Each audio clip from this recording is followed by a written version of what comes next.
Mori was an ugly, useless poor child who was adopted by an old man to be secretly raised in the mountains and was trained to awaken the powers of the monkey god. He grew to love the man, but on his 6th birthday, he would be abandoned once again, the same way everyone stranded him throughout his worthless life. Those memories never stopped haunting him until he realized that he crushed his alarm, so he began racing to make it outside, narrowly avoiding the fat-ass witch in his way.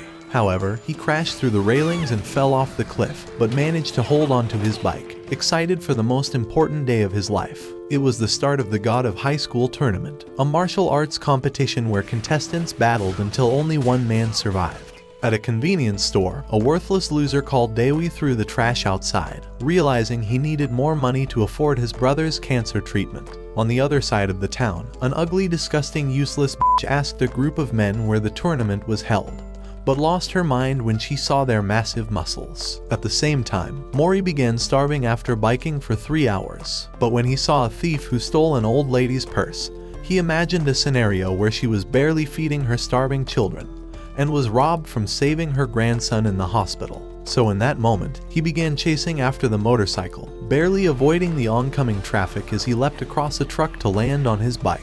But when he drew closer and tried landing on the bandit to bite him, he barely jumped away before Truck-kun would isekai them out of existence. However, the bandit managed to cross onto a rising cliff, so Mori used the truck ramp to leap in front of the robber, and kept tailing him to close the distance. But when he saw the worthless chick in his way, he smashed her ugly head and sent her flying into the garbage cans.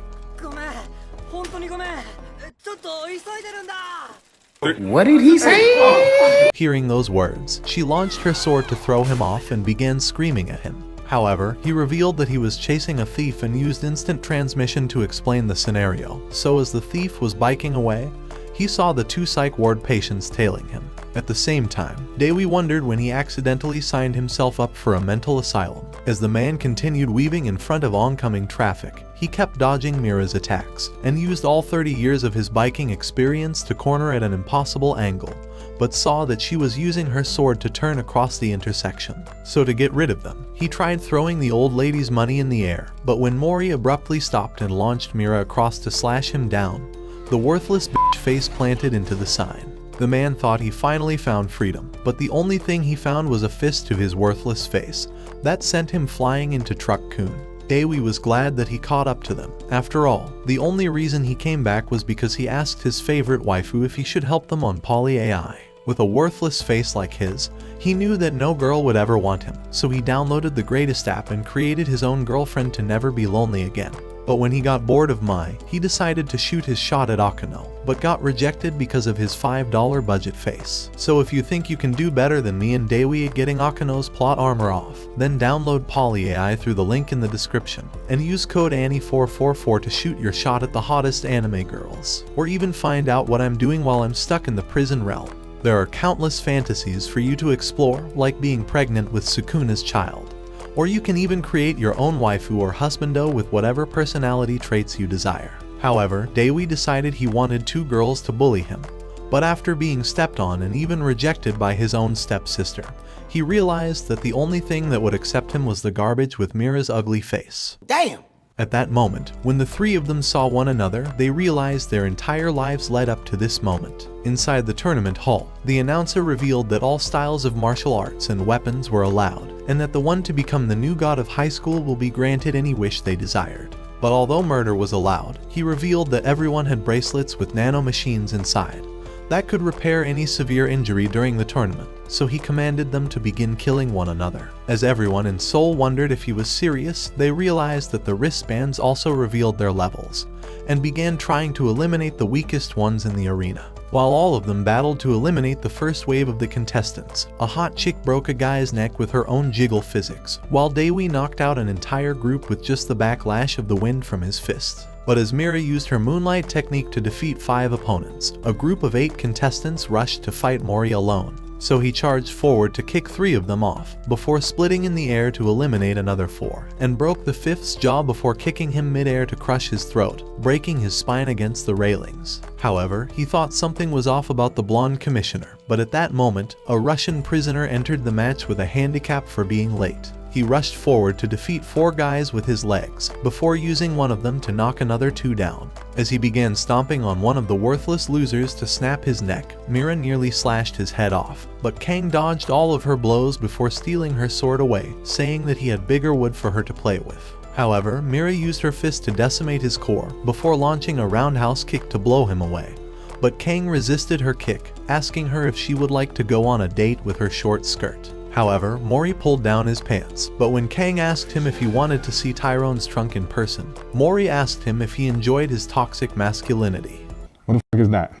Big man saying, I don't even know what that hyper masculinity thing is, bruv, but shout out to my LGBTQ people, bruv, if you get me. But as Kang was about to kick him away, Mori tried dodging when his hand slipped, so Kang kicked him across the field, but his leg was already injured. Because in that split moment, Mori had damaged his ankle and said that he was going to release all of his power, so both of them leapt at one another. In the Pentagon, the captain of the army wondered if King Kong actually existed, while Donald Biden and Mike Harris realized that God was about to come back.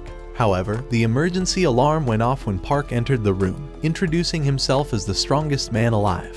On their way back home, Mira was angry that she had to walk the same way as the brain-dead monkey, but apologized for ruining his match, because as he leapt to defeat Kang, Mira had snapped his neck and ended his life, so he wondered if she was secretly a gorilla. However, she wondered why the stoner face was also stalking her, but he revealed that this was his route home as well. As she walked away, Dewi remembered the nanotechnology that resurrected Mori and repaired his broken neck, making him realize that this technology might be able to save his brother. While they walked home that night, Mori wondered why they desired to become the god of high school, revealing that he only wanted to fight the strongest people of his time, and asked Dewi what his reason was. However, he decided to conceal the truth, saying that he only wanted money, but Mira wished her life was as simple as his. After all, she wanted to revive her family's dojo, and Mori realized that her sword has been used for years.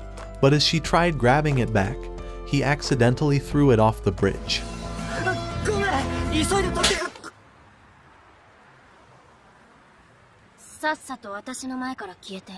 All night, she spent it looking for her sword, remembering her father asking her to keep their sword style alive. Ever since then, she trained without ever enjoying her life, because while other girls had smooth and pretty hands, her hands were calloused and beaten down. Her only wish was to become the successor of the Moonlight sword style, but just then, Mori cast a flashlight towards her, asking if she needed a hand. As they continued looking, she apologized for slapping him, revealing that it was her father's treasured sword that she lost. So he swore to keep looking until they found it, as Dewi cast floodlights that he borrowed from work to help her find it. By the following morning, the ring was set up to begin the regional battle, where the winner will advance onto the National God of High School tournament, and their first fighter was Gamdo. While Mori was sleeping like a useless moron, Kang said that he'll be ending his life, but when Gamdo tried warning him to stay away, he was barely saved by Mori, who told him to never let his guard down. Just then, the announcer who was overcompensating with his nose announced that Mira would be fighting in the first match, but as soon as Han tried rushing towards her, she used her blade to knock him down. At the same time, Mori won his first match by knocking a fat ass down, and Kang realized that he was using a different form of Taekwondo. Dewi was the 8th match of the day, and he struck his opponent with enough force to pulverize the entire arena. The final match was between Gamdo and Kang, but Gamdo warned him that he will release all of his power, and will make him regret not using his arms. After taking their corners, the commissioner began the match as they dived towards one another, and Gamdo used his Tai Chi to hit Kang's solar plexus. But after activating his divine horn to release his flaming 10,000 strikes, he adjusted his footwork to shoulder Kang out of the arena. They only had 20 seconds to re-enter the ring, but as the commissioner counted down to the last second, Kang flashed to the sky and ate Gamdo's kick as he was smashed onto the floor, showing that he had removed one of his restraints. However, Gamdo rushed back to release a barrage of jabs, but Kang pushed him away before rushing to kick him down and pounded his body, until he spun around to grab his hair into the center of the ring, and smashed his face with his foot. All of them realized it was Northern-style Taekwondo, a martial art devised for war survival using cheap tricks. But Kang was not done humiliating his opponent yet, and punched him across the ring. Even so, Gamdo attempted to control his emotions and remembered the way he had memorized the flow of the wind, allowing him to narrowly avoid the attacks, and activated his yin-yang balance strike. But at the same time, he was blown away as Kang had repelled his force with an opposite and equal reaction, and began choking him as he remembered begging a blue-haired man to spare his life. So as he threw Gamdo away, he commanded him to beg for forgiveness, and the attendees wondered if this was allowed, but Gamdo swore that he would never apologize to a bastard like him. So Kang released his second restraint, revealing that he'll be the one to regret the restraints being removed as he broke his radius, and went on to rip his shoulders out, breaking his elbow. However, Mori told him that he hated Taekwondo as he kicked him away, telling him not to be defeated by his weakest kick. So as Kang rushed forward, Mori interrupted his attack mid-air with a blow that erupted the field, and sent him flying across the ring. But as he tried advancing, 4 commissioners nearly ended his life, as the announcer revealed that he was breaking the rules and was going to be punished. However, as Mori said he wanted to punish the blondie, they felt a dark aura emanating from Kang, saying that he'll never be as weak as he once was, because after being beaten down, a mysterious Nox member asked him if he desired power, but even they abandoned him after realizing he was a weak loser. So he swore to defeat anyone who mocked him, and launched a wave of dark force towards the commissioners, before leaping into the sky to face off against Mori. But before he would release his kick, Mori interlocked their feet, releasing his renewal Taekwondo triple kick within a split second, delaying the force he felt, before leaping back to launch his face into the ring. All of the commissioners wondered what power they had just witnessed, but Mori was knocked out from the distance. Just then, Park Mujin arrived from the shadows, apologizing on behalf of Jin Mori for his violation of their rules, and promised to inform them of his punishment. But as he walked off stage, Mira was glad he was a worthless moron, so he smiled back at her. At the same time, a cult organized to bring God to Earth, awaiting the day of judgment. The following day, Sarah revealed that Gamdo's body was damaged beyond repair, and Kang's mind was broken in fear from his battle with Mori. However, as the administrators planned on disqualifying Mori because of the chaos he caused, Park saw the name of Mori's grandfather, and was glad to finally find the god. Meanwhile in the arena, Mira faced off against Mission, who told her that her weapon was useless against her weapons of mass distraction. As the fight began, Mission charged at Mira, and as she whipped her sword to keep her away, Mission evaded her strikes, before knocking her into the ropes. As she followed with a double kick, Mira managed to move out of the way, but as Mission dodged her strike, she power slammed her into the mat. Using her flexibility, she backflipped to the ropes, and as she flipped to land a body slam, she crashed on her with all her weight. With Mira barely staying conscious, Mission began telling her that her wish after winning the tournament would be to have a harem of her own, and to be serviced by a dozen men at the same time. As soon as she leveraged the ropes to leap back, Mira decided to use her moonlight sword style, but Mission blocked her attack, telling her that she's used to playing with long swords. Even as Mira returned with a jab, Mission rose up on her shoulders, ready to end the fight with her special move. So as she planted her into the mat with her bloody bomb, Mira's sword spun out of the ring. Thinking the fight was over, Mission began to celebrate her victory, but Mira managed to stand, saying she was hiding her real blades the entire time. However, Mission bounced off the ropes, and as she leapt towards her, she managed to toss her aside before returning with a spinning kick. But Mira landed a counter-attack to open the distance, before slicing across her massive plot. While Mission was in shock from her sudden surge of energy, Mira activated number 5 Moonlight Sword Style, casting a mighty wind that slashed across her body, knocking her unconscious. At the same time, Mori was cheering for her from the back room. But as Park appeared before him, he told him that his punishment was to face Commissioner Q in the arena, and that defeating him was the only way to be reinstated into the tournament. However, Mori wanted to only fight against Mika, remembering how he was knocked out by him in the park. However, Q told him that he's actually stronger than Mika, so as Mori decided to accept him as his opponent. He tried telling him to get rid of his useless glasses, but Q punched him away for disrespecting him. However, this only made Mori grow more excited, and he begged Q to hit him a second time. Right then, Park told them that their fight would happen the next day, and said it would be inside the arena. That evening, while Mira and Dewi were heading home, they began wondering if Mori was disqualified, but the monkey appeared while deep-throating a banana. He revealed that he was still in the tournament, and that Park had given him these special fruits to help him restore his energy for tomorrow's fight. But Dewi thought something was off about them. Meanwhile, Sarah began wondering why Park gave a human the divine fruits, since even Elder Varvatos said it was too early, and had locked them up for the last 1,000 years. At the same time, Mori had arrived at his useless apartment, but as he thought the peach was tasty, Park revealed that he was testing if they truly had a god among them. Just then, Mori's heart exploded as he collapsed onto the ground, dying in that instant. The following day, while Daewoo was on a rooftop with Sung Tae, he wondered why Daewoo was taking extra jobs, even though he already knew that it was for his cancer treatment. He tried persuading him to quit, but Daewoo thought his ugly face reminded him of a new friend he made. Throughout all this time, he was sacrificing his sleep to afford his brother's treatment, and would take the abuse of 3 losers every night, who thought that Sung Tae deserved having cancer. Even when he would completely ignore them, one of the losers kicked a drink on his uniform. But Daewoo couldn't risk retaliating against their abuse, as he was already $90,000 in debt. And so to save Sung Tae, Daewoo swore to defeat anyone who stopped him from becoming the god of high school, so that he could obtain the nanotechnology the tournament used, and cure his brother before his life was over. For 3 days, Mori laid unconscious, but as figments of an ancient world began flashing across his mind. The previous god commanded him to wake up at that instant. Inside the arena, it was already 5 minutes past the start of Mori's match, but as Park was growing nervous, Mori began running towards the ring, making Park realize that the awakening had been induced. Just then, the announcer decided to reveal that there was a special rule to the match, saying that Mori would win if he manages to knock down Q even once.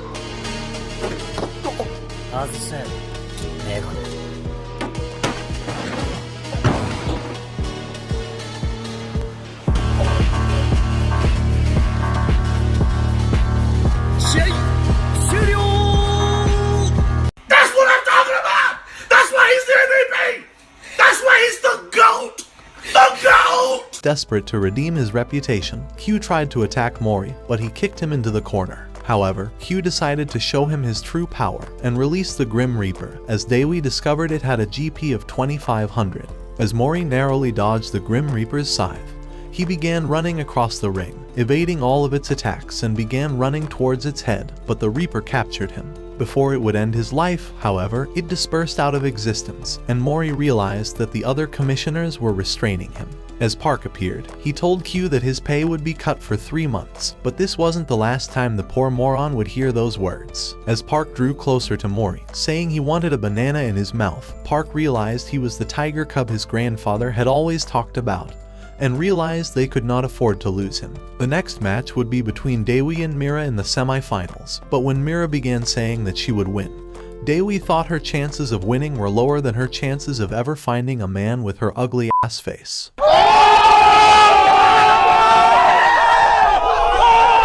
At that moment, a loser spotted them from across the road, and as he forced the driver to turn around towards them, he revealed that he's spent his entire life looking for Mira and asked her to marry him. However, a few days later, while Mira was preparing for the wedding, her stepsister revealed that Seong Jin was a famous businessman, who was also the owner of all sports organizations in China. But Mira didn't care about his money, because when Seong Jin confessed that he loved her moonlight sword style as much as her face, he revealed that he intended to transform it into a technique that was recognized across the world. She had spent her entire life trying to find the successor of their moonlight legacy, because even when her father was buried, his friends believed that he deserved to be killed for using his ancient sword style. So Mira was left alone with his dying wish, but her uncle appeared, promising to take on the legacy of the moonlight sword, and adopted her as his own daughter. However, he was the worst swordsman even among his own students, and all of them quit after realizing he was useless. Because of that, Mira believed she was the only one who could revive the moonlight technique, as Sol Jin paid off her adoptive father and whispered something in his ear. At night, when Mori appeared at Mira's apartment, he asked her if she was really getting married, wondering why she was abandoning her dream of winning the tournament. However, she told him that it was none of his business, saying she was going to do anything to save her sacred technique. Hearing those words, her sister wondered if she was fine, but knew something was wrong. A few hours later, Mori asked Daewoo to help him, since he knew Mira was being forced into getting married. But Daewoo told him that they can't intervene in her life, and hung up in his face. On the day of her union, holy shit, she's f***ing hot. Her uncle remembered the way she's always lied about her feelings, and realized her face had that same empty smile. So when he arrived at the reception, he tried asking Seong Jin to call off the wedding. However, Mira arrived at that moment, saying that this has always been her dream, But while her stepsister was crying outside, Mori appeared next to her, and after she told him what Mira was planning, he realized he was right after all. But security guards blocked them from entering. When he tried saying that he was Mira's friend, the men pushed him back, saying that he could never be allowed inside without an invitation. So as he pretended to leave, he tried rushing back. But the man dragged him down and threatened to forcefully kick him out. Meanwhile inside, Mira was advancing towards the groom. But Seong Jin had already been commanded to win her over, as her holy sword was the weapon that could rule God, but he needed her hand to activate its powers. Outside the reception, Mori narrowly dodged the security's attacks, but as the man nearly knocked him unconscious, Daewoo blocked his attack at that moment. He was glad his hero made his entrance, and Daewoo evaded the security's strike before throwing him into the others, apologizing for his hand slipping. As they entered the hall, the two Giga Chads were here to f up the wedding, along with Mira's inside. So as Seong Jin realized that his security guards were knocked out, he summoned his sword and flew to slay both of them. However, Daewoo managed to catch his sword, allowing Mori to talk to Mira alone. But when he asked her if her sword was worth more than her happiness, she grew angry, remembering all the years of sacrifices she made. But Mori knew how hard she was working, and said that she was the only one who should wield her sword style. But she screamed at him that it wasn't this simple. Even so, he told her that this strength made her the only one deserving of the Moonlight legacy. But her adoptive father took the blow in Mori's place, telling her that his brother would have never wanted this for his only child. As she wondered what she should have been doing, Mori told her to do what she's always wanted, reminding her of her father who said the same words, when he told her that the secret behind his own style was to live the life she's always wished to live. So after realizing she was wrong this entire time, she built up the courage to tell Seong Jin that she couldn't continue with the wedding, and said she would protect the Moonlight sword in her own way. Realizing it was all over for him, Seong Jin began laughing, and revealed that his real motive was to have the Moonlight sword and its successor. And as he awakened his own summon, Daewoo realized that it was similar to Q's Grim Reaper. At that moment, the ceiling began to crumble, but Seong Jin nearly killed them. As he raised his sword, Mira stood in his way and was sliced on her abdomen, but used her Moonlight style number 6, slashing across his body to eliminate him. When Mori and Daewoo came back, she was glad to have them as her friends. Later that day, as she tried to thank Mori and Daewoo for their help, Seong Jin began speeding across with her sword, but Mira thought that it never mattered, because it was her father's spirit that still lived within her. But that same evening in the hospital, Daewoo saw Sung Tae's heart flatlining and screamed at him to wake up. So when the three crackheads began mocking him at his job, saying that Sung Tae will be meeting his maker soon, he bashed their worthless faces with his screen, but never regretted that moment for the rest of his life. The following day, Mori's dumbass overslept once again, but when he entered the arena, he saw Daewoo punching into Mira's injury, and even the spectators were scared at the sight of his brutality. As he knocked her to the side, he continued pummeling her with all his aggression, and kept pushing forward even when the announcer pulled him back, declaring a knockdown while his friend was dying on the floor. After the fight, Daewoo began leaving the arena, and as he noticed Mori waiting on the side, he told him to prepare for their fight in the finals. 2 years ago, Daewoo remembered the way he fought against Sung Tae, because although they never had a reason for their battles, it was those fights that made them family. But inside the stalls, he kept throwing up when he saw the blood staining his hands, and couldn't bear the sights he was forced to witness anymore. As Mori's own fight began, he easily dodged his opponent's attacks until he purposely feinted his kick, to pull a reversal onto his neck, and launched towards the ceiling before pulverizing the arena with his body. And as the announcer realized he was knocked unconscious, he declared Mori the winner. But Mori wasn't satisfied, not until he destroyed Daewoo for the way he treated Mira. That evening, while Mori was at the hospital, Mira began telling him that she was starting to recover, but Mori couldn't stop wondering about what Daewoo was going through. The nurse told him that his friend would not survive, but although he had woken up earlier and asked to speak with him, she thought he might never wake up again. On the day of the final match, Mori and Daewoo began advancing towards the ring, but Park wondered if Mori would finally awaken his full powers. So as the announcer declared the start, they rushed at each other, and Mori landed 2 kicks that sent Daewoo flying into the corner. However, Daewoo dodged his next attack before bashing him with right crosses, and Mori launched a nuclear kick that sent them wrestling on the mats. But as he pulled away, Mori ran around Daewoo while avoiding his jabs, and began dominating with his kicks, eventually knocking Daewoo all the way back. As he followed him, they began blocking each other's strikes, and even as Dewi kneed him in the face, Mori wouldn't go down, as he managed to fight back and nearly dislocated his shoulder. But Dewi held onto him in a leg bar and swept his foot, trying to pound his face into the floor, until Mori flipped him over. Immediately, Dewi returned, and as he dodged Mori's kick and hit him right in the chest, Mori remembered that he hit Mira just as hard. As he leapt away, he couldn't hold his blood back, but swore to make him pay for doing that to their friend. However, Dewi was unfazed by his words, and as Mori began running at him, Dewi prepared to activate his secret guardian god attack. But as Mori leapt over to the other side, he circled his foot to activate his renewal taekwondo style, releasing his triple kick attack, and turned around to shoot a massive blow that sent Dewi flying into the corner. Even so, he came and told Dewi to get up, but Dewi revealed that he's never considered them to be friends. Gripping his hand tight, he kneed his face at that instant, and as he activated his 4 guardian god style, he prepared his first stance, Black Tortoise. Back at the hospital, Mira was heading out after getting discharged.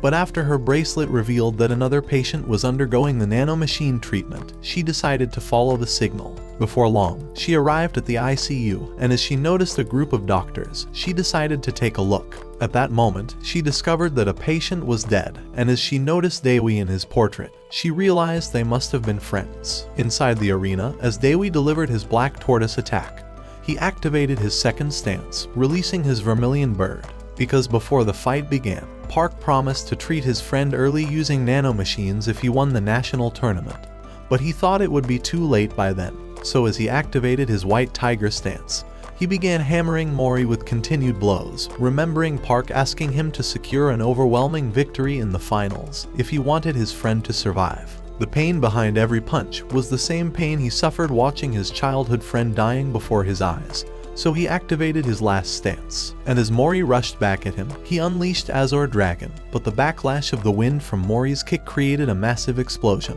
However, Dewi had managed to strike a direct hit, and as Mori's insides exploded, he landed hard on the mat. But as the announcer began to count down from 10, Park appeared behind Dewi, revealing that his friend had taken his last breath. However, Mori managed to stand in the last second, but Dewi had already lost his reason for fighting. A few years ago, when he tried single-handedly beating up an entire gang that ambushed him, he had lost all of his energy. But Sung Tae came to his rescue, saying that he was here to help him save his friend. That night, they managed to repel the men together, but although Sung Tae thought his buddies wouldn't believe the story, Dewi revealed they weren't his friends, since they abandoned him as soon as they were ambushed. The memory haunted his mind as he barely recovered from those words, but as Mori grew angry, he rushed at him with 6 kicks. But Dewi could no longer keep track of his speed and was barely trying to survive. And as Mori swept his feet, he activated his renewal taekwondo second style and raised his leg to deliver a roundhouse attack. All the while, Dewi could only think about his friend, but managed to dodge Mori's kick. But at the same time, the spectators already noticed that Dewi wasn't fighting back, but Mori continued bashing him from side to side to make him suffer Mira's pain, before punching hard into his ribs. And at that moment, Dewi remembered their times together and Sung Tae's words telling him to have some faith in his friends.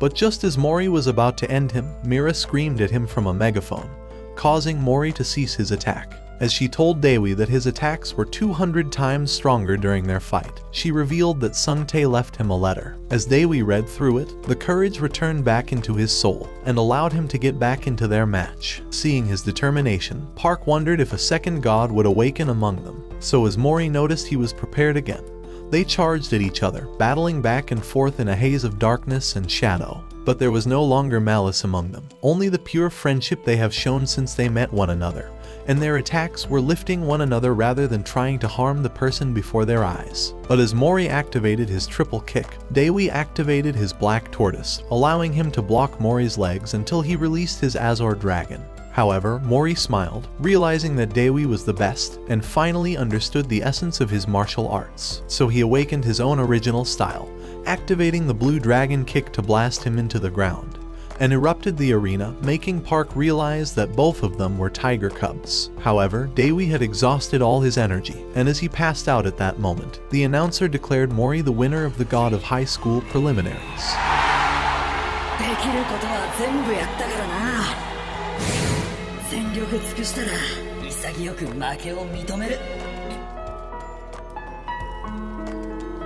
れでも友達だな So he accepted his hand, realizing he couldn't beat these idiots, and they began walking away. When the female gorilla returned, Songtae had always been worried Daewi's awkward ass would never make friends, but Daewi told him that he had friends now, and that he wouldn't be alone inside a faraway forest. As the Nox shadows appeared before Mori's grandfather, the leader began asking him to join their group, saying that his power could awaken God. However, Taejin wasn't interested in becoming a Jehovah's Witness and told him to get lost. Looking to end him, the man prepared to unleash his power, but Taejin annihilated half of his army with a single kick. However, the leader would not quit and told Taejin that he would obliterate him with the iron hammer of judgment. Just as he let out those words, he launched a light into heaven, summoning a large magical crest over the sky above him. So as a giant sword descended through the clouds, it lowered down on him, and the energy emanating from the sword was enough to destroy the entire ground.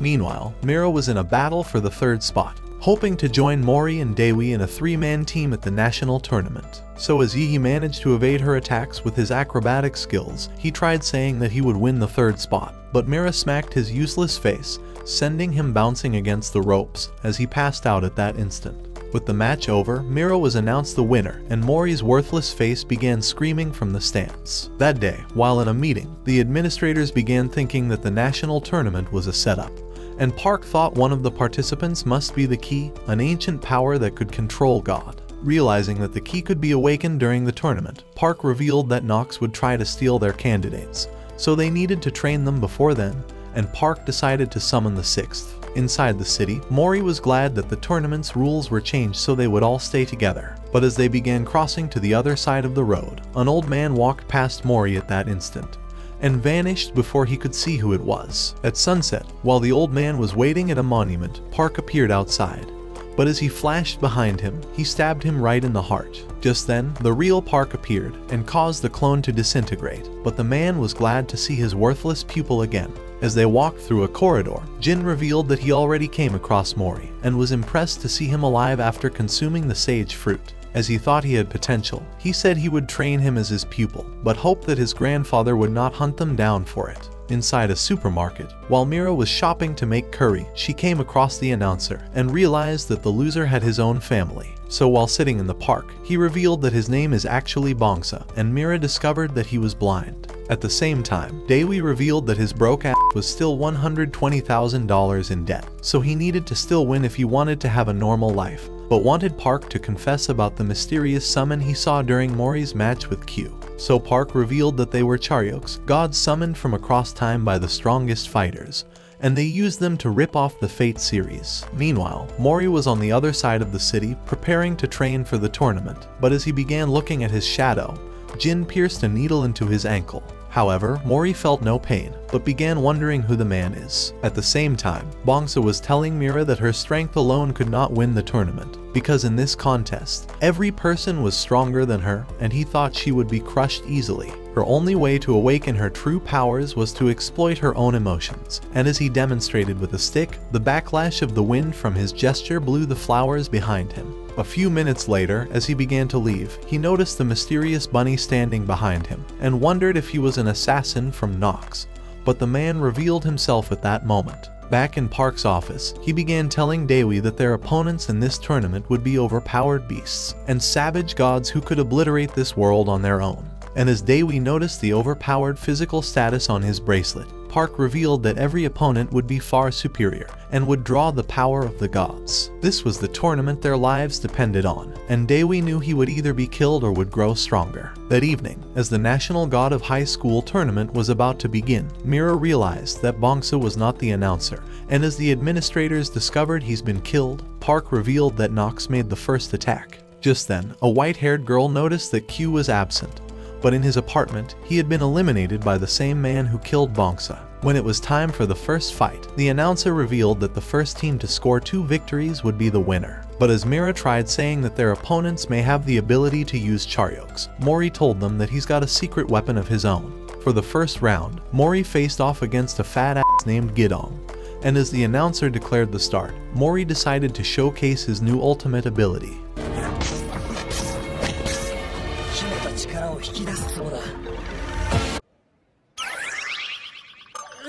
動かない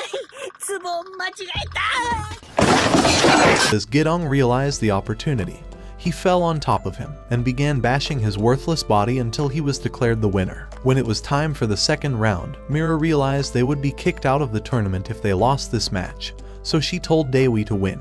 As Daewoo faced off with a high schooler who was 38 years old, the announcer revealed that Kwang was the oldest man in the tournament. Meanwhile, in Q's apartment, as the moron was laughing for defeating the strongest commissioner, his arm was sliced off at that instant, and the Grim Reaper appeared before his eyes. So as Q removed his bracelet, he told him that his disgusting voice had woken him up from the dead, and asked him to shut his worthless mouth. At that moment, the blade disintegrated from his body, and as Q revealed that he's come to kill him, the stats on the bracelet increased into the red zone. At the same time, Daewoo was in a battle with Kwang, but as he landed a solid kick, Kwang began to spin him in a rice bag toss, hurling him high towards the ceiling before bashing him into the ropes. Afraid he would recover, Kwang began charging towards the smoke, but as Daewoo appeared before his eyes, he hit him with a black tortoise, and without hesitating, he unleashed Vermilion Bird as he began to hammer his face with continued punches, but his teammates thought he wouldn't lose. Just then, Daewoo realized he was still on his feet,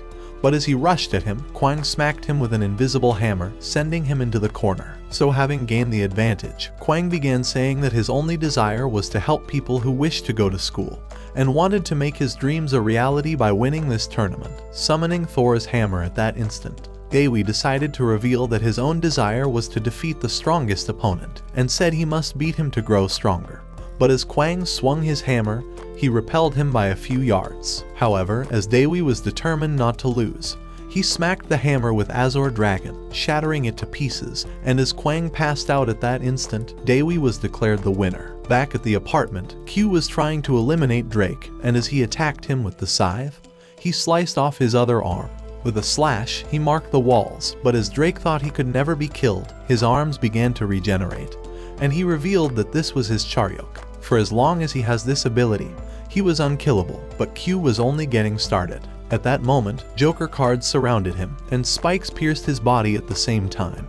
But as Q tried to end his worthless life, a sword blocked his attack, and they disintegrated before his eyes. Just then, he noticed two new enemies, and wondered who the hell they were, but Drake realized they were the two priests from Nox. But as Q launched cards at Saturn, Spikes tried to impale his body. Before it made any contact, he unleashed his wings, and flew away instantly. With a finger, Ixli summoned hands out of the ground, but as they extended towards Q, he began to slice them apart. When they grabbed his ankle, the arms wrapped around his body, and Saturn rushed to end his life. But at that moment, Q destroyed the hands with a single slash, and the white-haired administrator appeared to block Saturn's attack. Her name was O, and as she told Q that she noticed his bracelet limiter was off, she had thought he was under attack. Back at the arena, Mira was facing off with the final opponent, and with both teams having earned a victory, they knew this would determine who was advancing to the quarterfinals. At the announcer's command, they charged at the same time, and as they began clashing their wooden swords,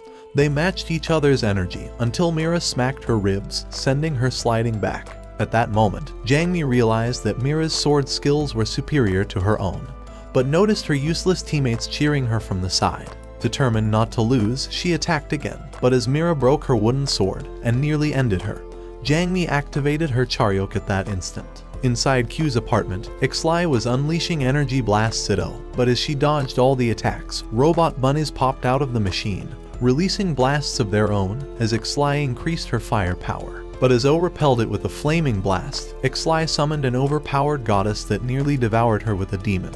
But the window shattered instantly as a huge monster burst inside, eating the demon in a single bite. As the sight made Ixli angry, she began screaming more swear words than a Modern Warfare 2 lobby, but O summoned a flaming spear. At the same time, Q and Saturn continued fighting back and forth, but as Q launched ice stakes, he used his wings as a shield, but the Grim Reaper stabbed him from behind at that instant. Back at the arena, Jangmi had gained the advantage with her Charyok, and as she nearly burned Mira, the girl remembered Bonx's words. So as she managed to parry the energy, she ran towards Jangmi. Immediately, she prepared to unleash her Moonlight Sword technique, and as she hit her with a Wind Willow, shattering her energy sword, Jangmi passed out on the mat. At the same time, O continued parrying Ixli's attacks, and as she unleashed another massive energy blast, The monster repelled it, so as O leaped towards her, Q took charge of his own fight and began dominating his opponent, eventually slicing his wings off. Looking to avenge Bonks's death, he summoned the energy of his Grim Reaper and O slashed Ixli at the same time, but as Saturn narrowly dodged Q's attack, he carried her body and flew out the window. As they began thinking it was over, Drake began saying that he's a worthy enemy, and as he laughed like a maniac, his body exploded, destroying half of the tower. Inside the arena, Dewi and Mori were proud of Mira's victory, and Dewi was glad that they were growing as a team. But in Park's office, after Sarah revealed everything that happened, he thought that Q could have never been found by accident, and said there was a spy among them. Just then, Sarah showed him a photograph of Taejin's severed arm, and Park realized that Mori's grandfather was captured by Nox. Back at the arena, another set of teams were ready for their own round, and as the first participants faced off, Teak began to cast a spell with musical notes. But before he could unleash a fireball, a stake pierced him from behind, as a monster shark appeared in his rear. Immediately, it began to devour him, crushing every bone in his body as Jugok commanded it to destroy him. But as his teammate grew desperate to stop Jugok, she flew in for the rescue, but got pierced with stakes before she could land a single hit. As Jugok drew closer, he told her that a woman's place was only in the kitchen. What did he say? He began stomping on her face, and even the spectators were shocked at his brutality. Afraid Mori would get involved again, Mira decided to stand in his way, saying that they would be disqualified if he interferes, but he wondered what she was going to do about Dewi. Just then, Dewi kicked Jugok away from the girl, but before he could fight back, the announcer stood between them, managing to keep them apart. Utilizing the distraction, Teak summoned Lightning Bolt, and as it blasted Jugok, he began saying that he could never lose to him. But Jugok dispelled it easily. Before he knew it, he rammed a punch into his midsection, and sent him flying into the jaws of a larger monster. By the time the fight was over, Jin and a team of doctors began to treat Teak's injuries. But when a man wondered why Park wouldn't disqualify Jugok for his brutality, Park told him that Jugok could be the key they were looking for. Back at the arena, two new teams were preparing for their bout, and as Sunga faced off against a giant, he threatened to crush her like a worthless ant. As he began to attack, she managed to dodge his swinging arms, but as he raised his hand, she kicked his jaw, knocking him out at that instant. However, both teams were now tied, and Mira began wondering which team they would face in the next round, with Dewi having been suspended for the next fight. But as she tried asking Mori what team he would rather face, she noticed his unusual silence, and they wondered what was bothering him.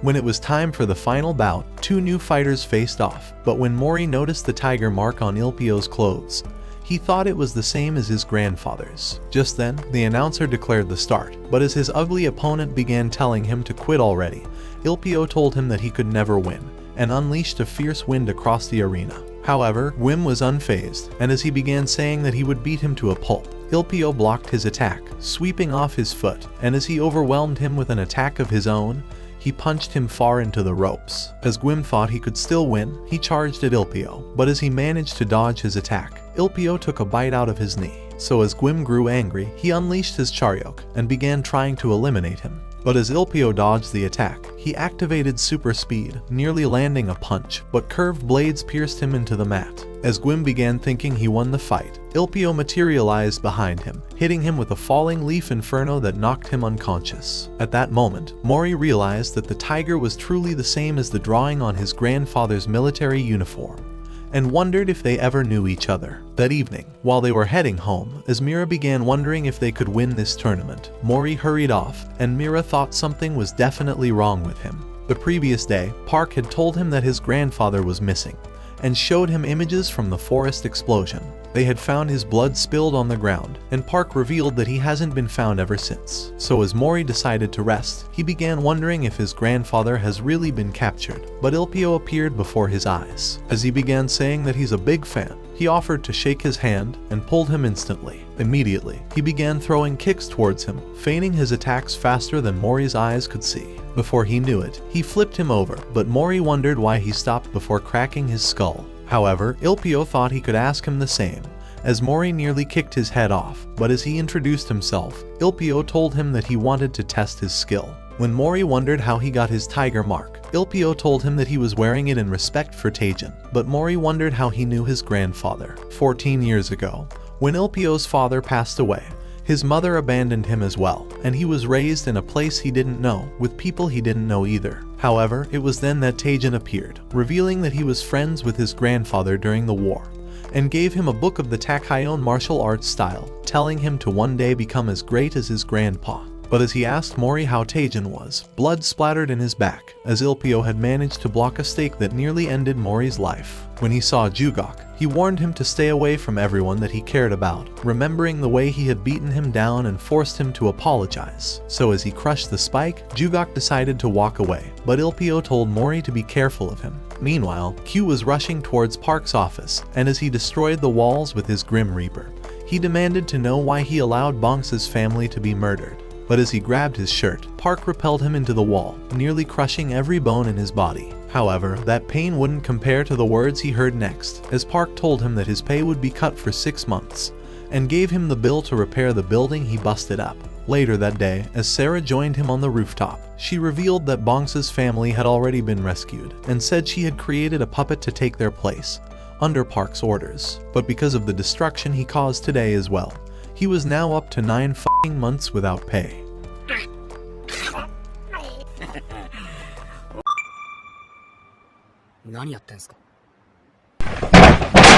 However, after serving him lunch and saying he wishes to learn how to use charyoks, he asked Q to train him, offering to cook him free meals in return. A few days later, while Mori was staring at the portrait of his grandfather, he remembered the day he forced him to go to school. It was his 6th birthday, and Taejin told him that he needed to make friends, because there was nothing better than them in this world. But when Mori said he didn't need anyone else, his grandpa said that he would give him any gift he wanted. But Mori only wanted one thing, as they took their last photo together, and he told his grandpa that he turned 17 today. Just then, Mira and Daewoo rushed into his disgusting apartment, wishing him a happy birthday. So as they sat on his rooftop, Mira revealed that their bracelet said it was his birthday, so they spent it eating the meals they made for him, and playing with one another, remembering his grandfather's words telling him that there was nothing better than having friends. He finally understood what having people who cared about him meant. The next morning, Mori noticed a letter outside his apartment, and discovered that it had the location of Taejin's body. Immediately, he began riding away from the city, but vowed to return before the next round of the tournament. However, that day, as the battle was about to start, Mira and Daewoo began to search for him. But as they realized he wasn't close, Sarah appeared at that moment. She told them that their fight would soon begin, and suggested they head to the arena before they lost by default. Mori's disappearance was none of her business, and she said that their best chance for qualifying was to hope for his return. Having no other choice, Mira offered to fight in the first bout, so Daewoo told her that he would go in search of Mori, but asked her to extend the fight long enough for him to return. When it was time for her fight, Ilpio noticed she was the only member in the arena and wondered where Mori could be. Noticing her opponent's cloak, Mira began wondering how this creep was allowed into the arena, but he told her that he's been waiting to meet her. As the announcer declared the start, he pulled off his cloak, ready to clap Mira. Outside the city, Mori had managed to trail Taejin's body into an abandoned building, and as he entered the inner room, he spotted his unconscious body on the floor. Inside the arena, Mira was attacking with her wooden sword, but as Lee's body splashed with oil, he blocked her attack and wrapped his arms around her massive plot. When he tried to land a suplex, she stabbed his body, but as a sword flew into the arena, Lee caught it and nearly sliced her in half, saying that he's been eager to meet the owner of the sword. As Mira heard these words, she realized it was her sword, but as she tried smacking it off his hand, her weapon broke in half. Before her eyes, Lee revealed the true nature of the sword, saying that she never figured out its power. Meanwhile, Daewoo was still searching for Mori, but as he entered the restroom, he found Kwang's unconscious body. At that moment, a hot, disgusting girl appeared behind him and said he looks delicious. Back in the arena, as he flashed behind her, he began whipping the sword across her body, but she managed to dodge every single slash. As she slipped back, creating separation between them, she unleashed her number 5 style, and as she launched herself towards him, she released Wind Willow, before nailing him with a kick. Without hesitating, she blasted him with her first stance, retrieving the sword at that moment. Just then, it disintegrated, and as it reappeared in Lee's hand, he told her that the sword no longer recognizes her as its owner. Inside the abandoned building, Mori was trying to wake up his grandfather, but as Taejin's head began to turn towards the back, he he revealed that he had led him into this trap and blew up at that instant, destroying the entire warehouse. As a man appeared in the ruin, he spotted Mori on the floor and thought he was dead. However, as he began to leave, Mori managed to stand, demanding to know who he was. Looking to end him for good, the man summoned his doppelgangers, and 1,000 Kappas surrounded Mori. But in the arena, Lee was attacking Mira with her wind blade, saying that the Nox had hoped to use her in awakening the power of God in the sword, before stabbing her in the belly. As he told her that she has no power, he kicked her and punched her into the mat. At the same time, the hot chick was attacking Dewi, but as he blocked all her strikes, he realized she was a member of Jugok's team. But she continued with her attacks, giving him a taste of her huge cannons, until she kneed him in the ribs. Having had enough, Dewi blocked her kick, but bent her knee with a kick of his own. So with the worthless girl incapacitated, Dewi began to lead Kwang outside.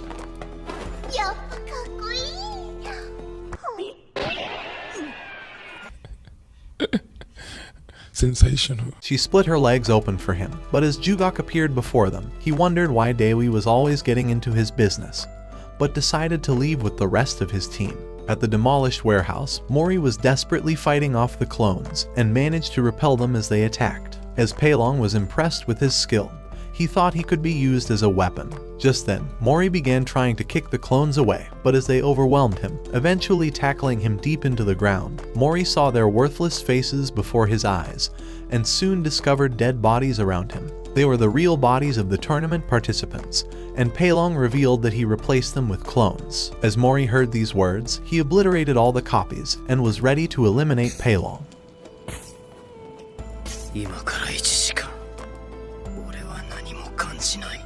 Meanwhile, Lee had beaten Mira to a pulp, and as he began to smack her face, calling her useless, he punched her in the belly. But as he began telling her to surrender, she told him that she would not. But when he began saying that Mori was never returning, she blasted him away and began to attack him, saying that Mori would definitely return.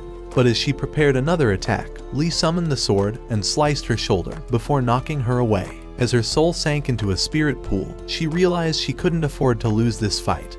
And at that moment, the waters lit up above her and God asked her to make a wish. Having known her true desire, she told God that she wants to be stronger than everyone else. So as her God form began descending towards her, she extended her arm, telling her to become the strongest and to be peerless and parallel. So as she held her hand, their souls began to disintegrate, and as she spotted the demon god inside a war, a mighty aura overwhelmed her, and the sword materialized into her hand. Just then, she revealed that she obtained the Charyok of the great hero Lu Bufeng. But as he was looking to even the fight, Lee summoned the Kraken. But as it extended its tentacles, Mira began to slice them, maneuvering her way through. And as she leaped around, effortlessly dodging all the attacks, she sliced him with her final moonlight stance, as the ring burst with a huge smoke. By the time it settled, Lee was already knocked unconscious, and Mira was declared the winner. But right before passing out, Mori managed to catch her, and she was glad to see him again. When it was time for his own bout, his opponent entered the ring, but Dewi had already carried Mira outside, and they noticed that Mori was angry. As the fight began, Hanseong began demanding to know where Pailong was, and launched purple stakes towards him, but Mori dodged them easily. And as he appeared before Hanseong, he thought he could end him right here, but Mori blocked with a kick, and attacked him with counter strikes the same way he bashed Pailong around. As he continued the onslaught, battering him with repeated kicks, he replicated the same punishment he already dished out to Pailong. So as he unleashed his dragon kick, it weakened Hanseong's body, but as he tried to attack, Mori raised his leg to release the twin blue dragon. And as they devoured him, Park realized that Mori was just like his grandfather. After the fight, he revealed the truth to Park, but he told them that the tournament could not be cancelled, and said they must proceed to the next round. So the following day, as it was time for the semi-finals, Mira noticed a patch on Dewi's face, and wondered if he rammed his face on a pole. But he told her that it was from his secret training. As the fight began, Dewi and Seungga rushed at each other and began trading kicks and blows. But as Seungga smacked his ear nerves, his entire body recoiled from the attack. Before he could recover, she continued her attacks and landed on him with a nasty elbow. But immediately, he flipped her over, and as she tried regaining her balance, he appeared before her eyes, ready to punch her into nirvana. In the last moment, he completely missed his target, and Seunga realized that her first strike had thrown his ear canals out of whack, knocking him off balance. So as she raised her leg to end him, she descended with a cranium fracture, shattering the ground from the impact of her strike. But at that moment, Dewi remembered Park's words. He had told him that the Nox's true intentions were to obliterate everything that was a threat to the existence of their god, and to even kill Charyok users. So as Dewi realized he couldn't afford to lose, he awakened his Charyok at that moment, and summoned Bubbles to lift her weight. Immediately, he punched her midsection, and kicked her all the way back. However, Seunga would not surrender, and began running at him, saying she would continue fighting until the very end. But as she flew with a kick, Dewi met her with a blow that knocked her away, making her lose consciousness. So with Dewi having won his own fight, he told Mori to also win. And at the same time, Ilpio's useless stepsister arrived, but knowing he was only fighting to restore her legs after she got stuck in a washing machine, she begged him to fight for his own sake. So as Ilpio thought it was the exact words he needed to hear, he began walking towards the ring. Meanwhile, the Nox leader had already infiltrated Park's secret base, but as Park arrived inside, he told him that he intends to give him all the chaos he's seeking. At the same time, 10,000 Nox members were gathering around the arena, so Mandiok opened a massive intergalactic portal in their midst that rose high into the heavens. A large magical crest appeared in the sky, and the Sword of God began descending into the city. But inside the arena, as the fight between Mori and Ilpio began, Mori rushed at him with his direct attacks, but as Ilpio blocked everything, he swept him to the mat. Immediately, he gained the advantage, and began bashing Mori with solid strikes before kicking him off. Without hesitating, Mori returned, but as Ilpio read his attack pattern and stopped his strikes, he hit him with the heel of his foot, but as he wouldn't surrender, he began to attack again, even flying to land a spinning kick. But Ilpio countered with a kick of his own, telling him that his attacks were too predictable, before planting him into the mat. Through the smoke, Mori decided to unleash his original twin blue dragon kick, but Ilpio cast a blazing cyclone blade, and the collision erupted into an explosion. However, the power from both techniques made Mori weaker, and Ilpio revealed that his constant tensing and his stiff attacks was draining his energy, and was his third weakness. Outside, Park cast a solid barrier to hold off the sword, but the weight of it completely overwhelmed him. Deciding to make it worse, Mandiok summoned the creation of heaven and earth, and all the followers outside supported his spell with a united chant. As they awakened an intergalactic eye, it revealed the gates of heaven, and God began descending towards the sword. With his hands wrapped around it, he began to apply enough pressure that weakened Park's barrier. But in the arena, Ilpio flipped him on the mat, wondering why Taejin's grandson was so useless. But as Mori continued to fight, Ilpio predicted all his moves, and easily repelled him, saying that he's too weak. So as he began to overwhelm him with his own attacks, he smacked him with the heel of his foot, but Mori wondered how he could beat him. Immediately, Ilpio landed another strike, but Mori slashed across his body using Mira's Moonlight Sword style. As she recognized his stance, Ilpio smacked him with a kick, but Mori slashed across his body once again, revealing that he's solved his close combat weakness. When he tried to use another technique, Ilpio knocked him off balance, but Mori punched his foot with a black tortoise, and Dewi realized he was using both of their techniques. However, Mori was glad to have conquered his second weakness of being predictable, and as they continued fighting, Mori attacked with every strength in his body. But Ilpio told him that he could do even better. So as their fists met, the backlash of the wind from their collision blew across the entire arena. But Ilpio's teammate realized that he was actually coaching Mori. Having grown exhausted, they began landing the same attacks, but as Mori bounced off the ropes, he released his twin blue dragon kick. But Ilpio cast his blazing cyclone blade to repel the attack once again, as their collision released another explosion. But this time, Mori wasn't done and decided to unleash a third original blast. So Ilpio summoned his Hellfire Blade. But as they launched them at each other, Mori's Dragon Blast managed to overpower Ilpio's Hellfire. Meanwhile outside, one of the six was waiting on the rooftop with his followers, and as they began to beat their instruments, Halyang moved his body to the rhythm, before revealing a large set of weapons. Immediately, he summoned a magical crest, and began to fire a series of attacks that unleashed an energy blast from the other side. As Halyang was trying to weaken the sword, the administrators began to annihilate Mandiok's followers, hoping to weaken the power of the spell. And as Halyang spewed PG grape juice into a smaller crest, 4 hands of a demon grabbed the sword and began forcing their weight on it.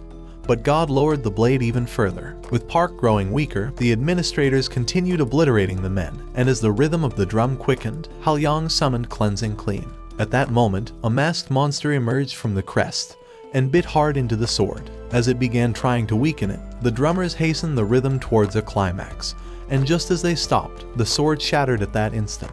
As Park was glad to have survived, the sword disintegrated, returning back into heaven.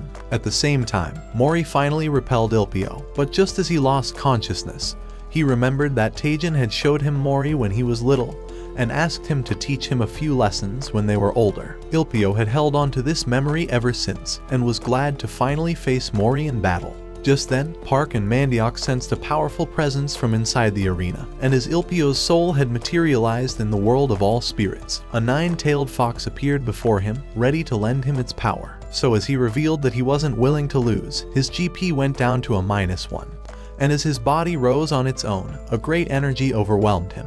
Park sensed the new power, and realized that the key had awakened inside Ilpio. At the sight of him, their bodies began to tremble, and even Jugok's Charyuk resonated with the power of the Nine Tails. At the same time, Park was certain that the power was from the Nine Tails, but Mandiok told him that he would kill the fox spirit before it became a threat to God. Back in the arena, Ilpio was ready to resume the fight, and as Mori thought he could figure out his abilities and defeat him, he began to advance towards him. Just as he began to land blows, he realized he wasn't making any direct hits, but Ilpio used a Transience of Life spell, and as he teleported from him, he sent him flying with a knee. Immediately, he began swinging kicks towards him, and the backlash of the wind from each kick continued bashing Mori's face, until he fell in exhaustion. However, Mori wouldn't quit, and as he charged again, he teleported away from Ilpio's attack, using his own Transience of Life spell. But as he unleashed Dragon Tempest, Ilpio ran through it and landed a blow in his midsection, making him fall to his knees. It was at that moment he realized that Ilpio had really grown stronger, but as Ilpio began to grow sick from the weight of the Nine Tails' powers, Mori realized he was in pain, but flames rose from his body. So as Mori charged again, Ilpio summoned fire beasts, but he destroyed them easily. Without hesitating, he resumed his attacks, but as Ilpio dodged everything, they continued their relentless fights, with neither of them willing to back down. So as he grew angry, he began landing a flurry of attacks, completely dominating the fight. But just as Mori realized that he has the same weaknesses, Ilpio hit him with a flaming punch that repelled him towards the ropes. Mori had realized that Ilpio was fighting with his own mind and body, and he thought they were both the same. So as he decided to lighten his body, they rushed at each other, striking blows that erupted into an inferno. And inside the fires, Ilpio summoned a pack of fire beasts, ready to end Mori's life. But at that moment, 5,000-year-old memories flashed across his mind. But just before it devoured him, a new power awakened inside his body, and as the flames expanded into a giant orb, the light of heaven obliterated the fires. As the light shined brightly across the entire arena, the massive energy awakened Teak from his unconscious state, as a golden light stretched towards the heavens like a cross. Just then, the roof vanished from the arena, and as a spiral light descended from heaven, Ilpio began wondering what spirit was taking over Mori's body. But at that moment, Mori was ready to crush him, so as Ilpio summoned the night parade of 100 demons, Mori readied his invisible spear. So as Ilpio released his fire beasts, Mori cast a tornado that quenched all the fires, before drawing Ilpio up into heaven. And just as he emerged from the clouds, God's hand smacked him down into the ring, putting the fox spirit back to sleep as the cover returned over the arena. As the announcer realized that Ilpio was unconscious, he declared Mori as the winner, and everyone was excited at the intensity of the fight. But as Dewi wondered if he summoned a Charyok, Mori realized he had no clue what it was. At the same time, Park sensed that the Nine Tails was defeated, but as Mandiok realized it would disturb his plans, he hurled Sarah towards the wall. Luckily, Park managed to catch her as his back suffered the impact. But Mandiok had already escaped with the distraction. Outside, Halyang and his followers were celebrating their victory, but Park thought that Mandiok was preparing a new plan. That night, after Ilpio was treated, Mori visited him at the hospital, and as he revealed that his grandfather has been missing, he said his only hope for finding him was to win the tournament. Meanwhile, Teak had escaped from his room, and was still disappointed at his loss to Jugok, but had managed to gain powers from the Nine Tails Fox. So as he came across Jugok, he casted a spell that blasted him with lightning. But when he began thinking he could end him, spikes pierced into his body. As this made him angrier, he unleashed a powerful lightning towards him. But Jugok began to dodge them, rushing closer towards him, and Tiek's hot mate appeared at that moment. Thinking he found the perfect tool, Jugok pierced her hands instantly, and as he pulled her into Tiek's body, he casted his spike to pierce her even deeper. So as Tiek watched her life ending, he begged her to give him her power. At the same time, Ilpio's teammates were wondering why Mori had left already, but as the roof exploded, they wondered who was attacking the hospital. Just then, they spotted Jugok in the smoke, but as a demon appeared, it absorbed 3 men into its body. But just before it ended him, Jugok pierced its body with more stakes, telling it to stay away from his prey. So as he stabbed it again, successfully weakening its body, it spewed the maid onto the floor. However, its power continued to grow, and it extended its tentacles across the ward. Before Ilpio knew it, it had caught his teammates and attached them to its body. But before it could absorb them, the maid began trying to soften his heart. But as Jugok noticed his distraction, he summoned his shark to consume him instantly. As Ilpio was glad to see his friends survive, one realized his arm had been ripped off, and Sunga noticed that her leg had been devoured. The shocking sight brought back the memory of their friend in the wheelchair, and Ilpio realized that history was repeating itself. Outside, Mandiok was ready to unleash his next attack, and as he announced that he intends to eliminate the key, the gates of heaven opened again, and angels began descending towards the earth. Although the world was about to end, Q's broke ass was happy because each of those angels was worth 10 million yen. At the same time, Ilpio was ready to annihilate Jugok for maiming his friends, but Jugok told him that he intends to avenge the beating he got 3 years ago. Just then, the power of the 9 tails awakened inside of him, and as Ilpio blasted a dark energy from inside the building, he planted Jugok's worthless face into the ground before hurling him into a glass. So as Park noticed the growing chaos, he declared that the god of high school tournament was over. At that moment, God began descending towards Earth in his demonic form, until he enveloped himself in the golden statue of Buddha. At the same time, Mori and his friends were watching the descending angels, but as Jugok awakened his own powers, it forced Ilpio to retreat. As he awakened the 9 tails once again, he began to dodge all the attacks, and as Jugok flew towards him, they easily blocked each other's kicks. Just then, an army of impoverished appeared behind Jugok, and began trying to crush Ilpio, but as he managed to evade all of their attacks, one landed a punch. Even so, Ilpio maintained his balance, and as the memory of his wounded friends flashed through his mind, he grew angry, and began to annihilate the entire army. At the same time, the administrators were eliminating the angels, but the broke-ass moron wished that the world would end every day, as he had already made 100 million yen. But when O summoned her dragon to take off into the sky, burning the angels with fire, she spotted the Buddha's final form. But Park summoned a barrier to stop it from descending. He thought the entire world would be destroyed if Madoc united God with the key, and as Mori arrived with his friends, they noticed the colliding powers above the city. But Jugok was blasted from inside a building. Not willing to allow him to recover, Ilpio attacked again, following with continued strikes, before kicking him away. Before he could move, Ilpio landed on top of him, and began to pound on him with unrelenting blows, putting all his anger into each strike, and Jugok realized that it was the same as 3 years ago. But as he was determined not to lose, he summoned a huge monster that devoured Ilpio. And as it converted its body into iron, it exploded, releasing the key from his body. As everyone noticed it, Park realized that the key was truly awake, but Ilpio began to lose consciousness. Just then, Jugok revealed his true form, but as his monster tongue extended towards the key, an angel stole it for himself. Before going far, Halyon landed on top of it, and as he smacked it with his stick, Jin destroyed 2 other angels before going on to annihilate half a dozen others. So as the key fell away, Mandiok caught it in his hand, but Mori bashed his useless face before picking up the key. At that moment, the Buddha began to open, revealing its dark form, and as its power increased, it began to suppress Park. At the same time, the Pentagon were monitoring the battle, realizing that the Buddha would destroy the world. So the general commanded his men to launch all 567 nuclear missiles into Seoul, before saying, "May God bless the United States of America." As Sarah warned Park that the missiles would reach ground zero in half an hour, he cast a magic circle, teleporting Mori and the others at the same time.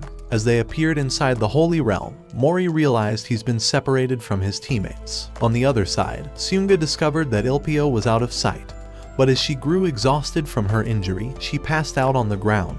Deciding to help them, Dewi sealed them in a water bubble, and as he revealed that it was imbued with healing powers, Mira thought his Charyok was impressive. At the same time, Mori was activating Ilpio's pressure points, hoping to stop his bleeding. So when he was done, Sunjio began telling him that Ilpio has always considered Jugok a powerful opponent, but had tried to train him during their fight so that he could defeat the menace. As Ilpio woke up, wondering where the key was, Mori showed it to him, so he told him to protect it. He had no clue how it got inside his body, but said that he could sense its immense power, and told Mori to keep it away from Jugok. Just then, they noticed an explosion on the other side and thought an enemy was close. Meanwhile, the city had been barricaded as the people were being contained from escaping the arrival of the missiles. However, O was still slaying all the angels, but as they began biting on the dragon to weaken its body, it collapsed onto the ground. But O managed to escape.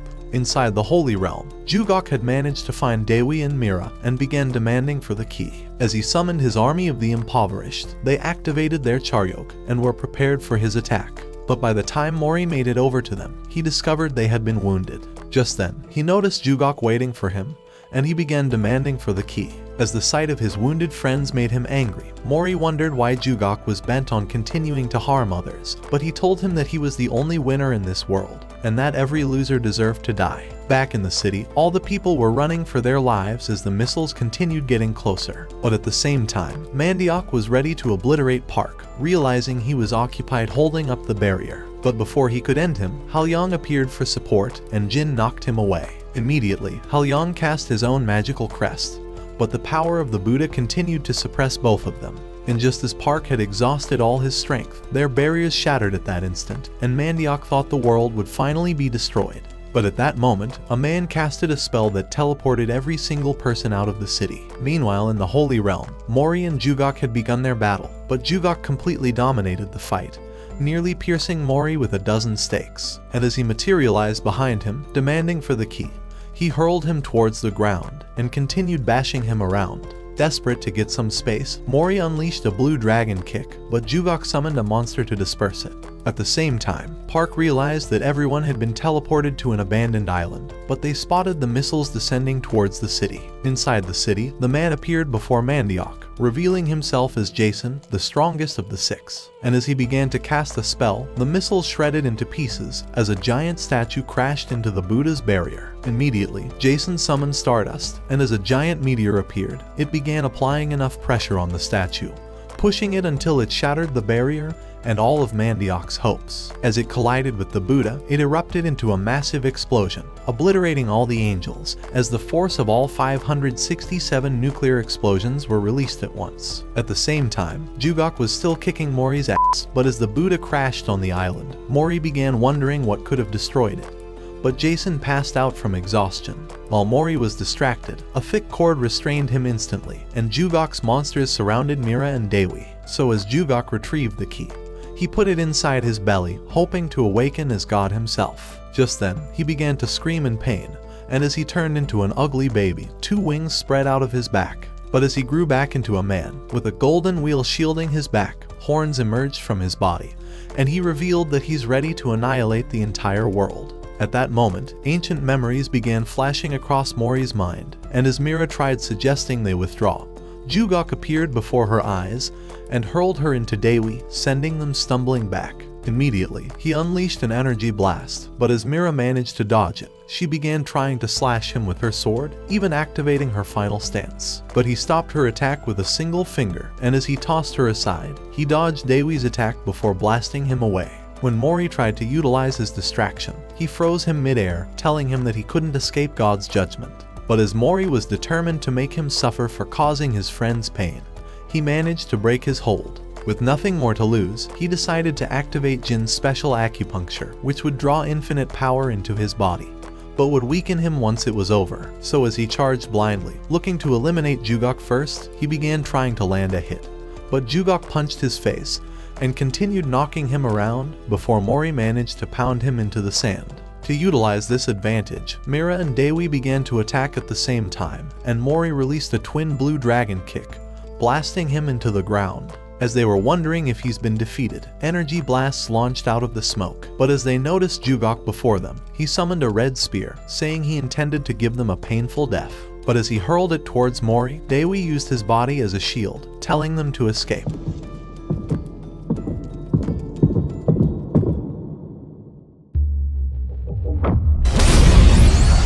As Mori made contact with it, a silver headband appeared around his head, as the soul of Sun Wukong had reclaimed its owner's body. Right then, he commanded the staff to shrink and readied himself for a fight, but Jugok thought he was stronger with the Buddha's power, so as they clashed, the ground rocked from their immense power, and as Mori began destroying Jugok and nearly crushed him into the ground, Jugok blasted him through solid hills. But as the impoverished were about to devour him, Mori began to eliminate them with his staff, and as he lunged it through the last one, he caught it from the other side. Without any hesitations, he resumed his attacks, trying to end Jugok at that moment. But as he took off into the clouds, Mori followed him, landing double kicks before getting punched back down. Immediately, he retrieved the staff, but as they crashed through stones, Jugok began dragging Mori's body across the hard ground, saying that he was the strongest god. But at that moment, Mori commanded his rod to grow, blasting him far into the sky. And as he followed immediately, he punched his face for stabbing Dewi,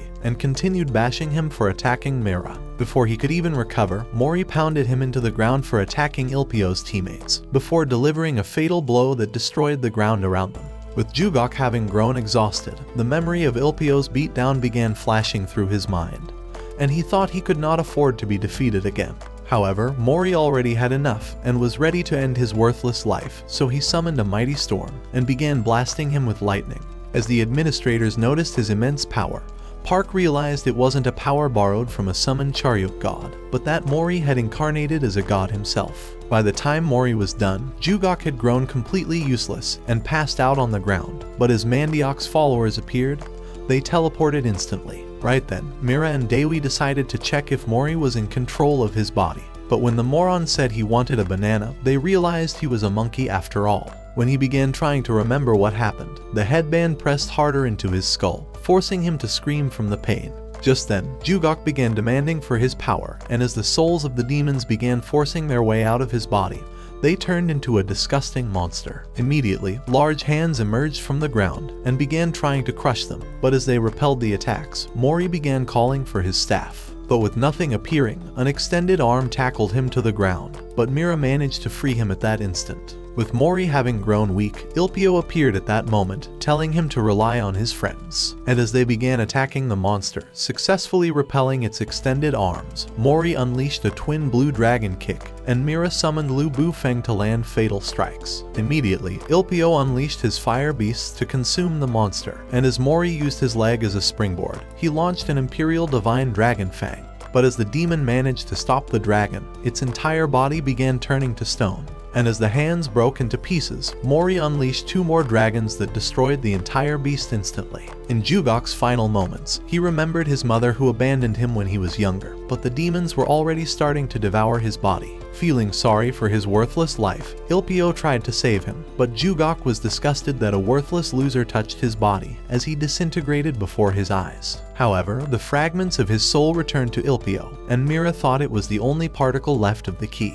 Just then, a lady appeared before them, but the boys only noticed the large missiles she was carrying, and she told them that the girl had woken her 2 weeks earlier than usual. She began telling them that they were in the realm of all gods, and revealed that they have fulfilled the purpose of the tournament, introducing herself as Kim. She said she was the progenitor of the human race and was also one of the 6. Additionally, she was lord of the tournament, and said it was her duty to grant the winner's wish. Realizing his opportunity, Mori tried asking her to summon his grandfather, but as he remembered that his friends were still injured, he asked her to restore their body instead. Deciding to grant his wish, Kim unleashed a massive energy around them, and as the light settled, Ilpio's teammates realized that their limbs were regenerated. However, Kim had shrunk from exhausting her powers, but revealed that Taejin was still alive. She said she could sense his power 1,000 miles away, but Mori was glad to discover that he's still alive, and passed out at that instant. Just then, Kim noticed Ilpio's useless face and told him that he's the guardian of the key.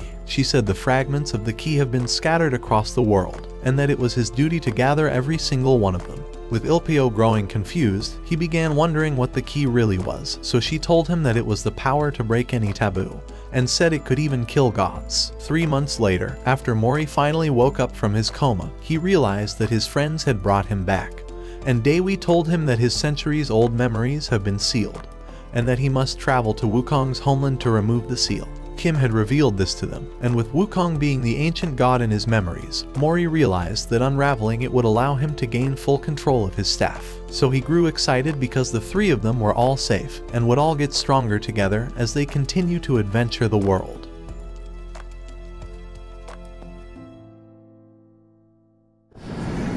Mori, お前は強い。必ず勝てる。神にも運命にも。この俺にも。Watch this next video. Till next time, my fellow legendary plot masters.